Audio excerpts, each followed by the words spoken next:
All right. So one thing I want to talk to you guys today about is where does the fat go? So everybody talks about losing fat, shedding pounds, melting the fat away.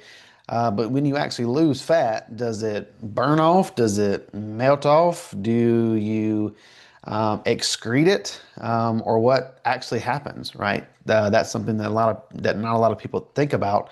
So let's talk about where does the fat actually go? So fat loss um, isn't what you think it is. So most people think that when they burn fat, this means that it just, it's some kind of internal heat. It melts the fat, kind of like butter, right? And then it turns it into energy, but that's not the case. That's kind of the whole thought process, I think, behind people who wrap their stomach with like saran wrap or those, hot wraps, that kind of thing. But that's really not the case. That's doing nothing at all.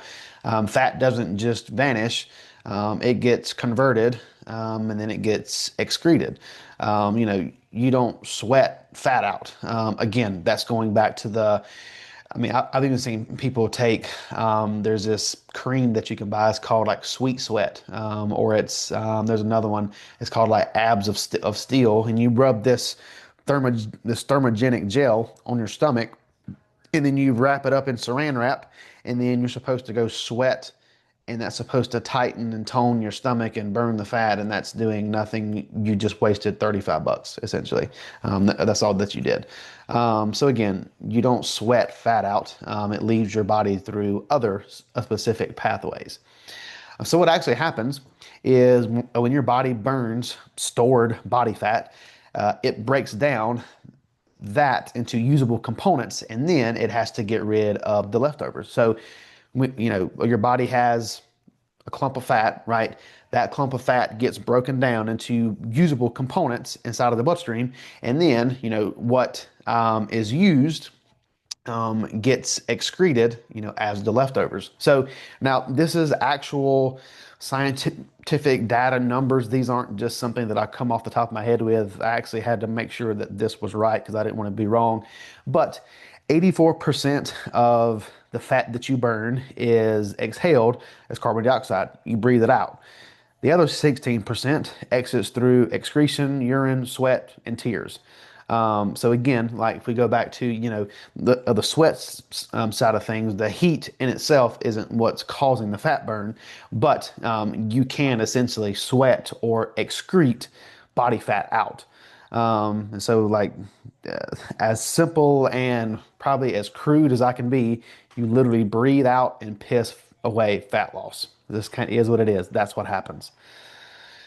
And so, as we all know, though, fat burning has to start with a calorie deficit to actually trigger the fat loss for those components to be made into usable energy, right? You must force the body to tap into those stored energy reserves, aka body fat, right? Now, if we don't have a deficit at all, there's just no reason for the body to burn stored fuel. I mean, there's no need for it, there's no demand for it, so the body's not going to do anything with it.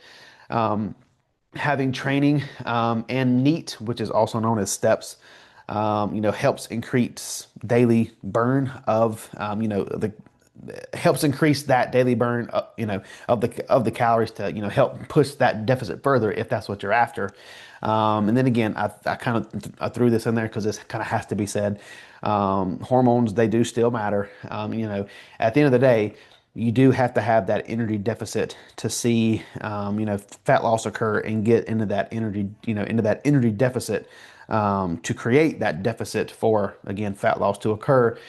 But, things like, people who have, PCOS, low testosterone, poor hormone function, like those can definitely impact fat mobilization. So that kind of has to be, thrown in there as well too. Now, there are two things that are often, I would say, I wouldn't say confused, but more or less used interchangeably, and they're not the same thing. So you have oxidizing fat and actual losing body fat. So you can burn fat during a workout, but still not lose body fat over time. This isn't the same thing.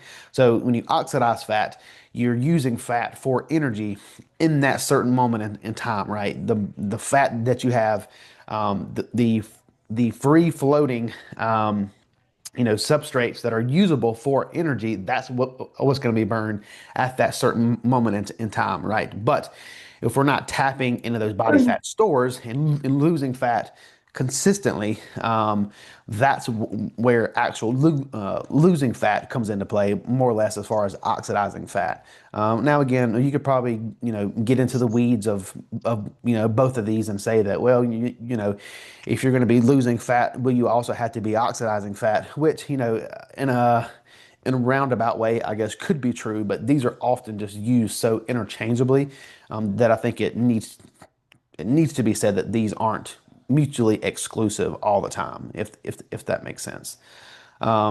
So here's what actually happens inside of the body if we're going to look at things from a cellular level. So you have your triglycerides, which is your fat, right? These are going to be broken down into glycerol and free fatty acids. In combination with oxygen, your muscles burn that fat to create energy, which then creates movement. So you can work out, walk around the house, carry out daily functions, drive a car, anything that you needs muscles to contract, move, anything that you do comes from this process, is essentially.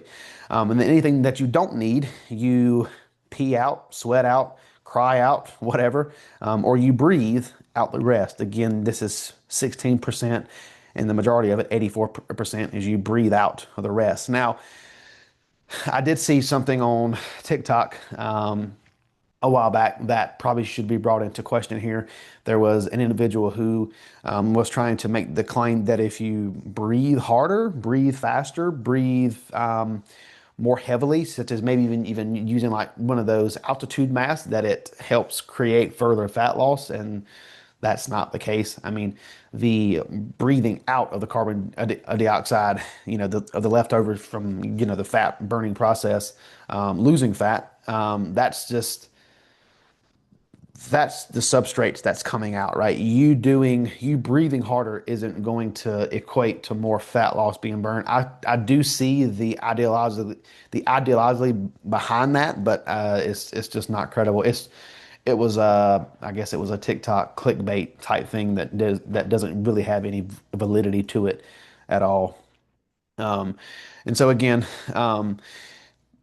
biggest thing is when you're looking, to burn fat, is don't chase those fat burning hacks. We know what works, and what doesn't work is like these wraps we were talking about, this certain sweat cream, these fat burners that quote unquote melts fats. I'm sure that you guys have all heard like hydroxycut. I mean, you could go get it at Walmart, take these pills, and you're burning fat instantly, right? Or the gas station fat burning pills. God knows what's even in those things, right?